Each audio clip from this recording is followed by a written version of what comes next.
মেয়েরা যারা মাথায় কাপড় দেয় না, বিশেষ করে মেয়েরা হিজাব যারা করে না, কিয়ামতের ময়দানে এই মেয়েদের এক একটা চুল এক একটা সাপ হয়ে তার শরীরে তার মাথায় দংশন করতে থাকবে। নাউজুবিল্লাহ।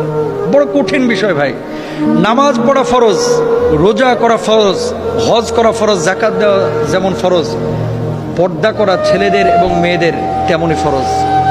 মনে রাখবেন, আল্লাহ তাআলা বলেছেন ওয়ালিয়াদরিবনা বিখুমরিহিন্না আলা জুয়ুবিহিন, মেয়েরা এমন একটা পোশাক মাথা থেকে পা পর্যন্ত ঝুলিয়ে দিবে যাতে করে তার শারীরিক আকার আকৃতি অবয়ব বোঝা না যায়।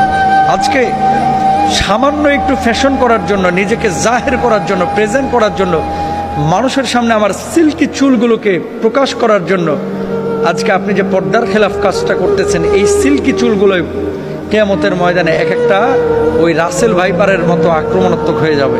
এই চুলগুলো আপনাকে মাথার উপরে দংশন করবে। কেন আমরা বুঝি না? ছেলেরা এবং মেয়েরা দুপক্ষকে পর্দা করতে হবে, চোখটাকে অবনমিত রাখতে হবে।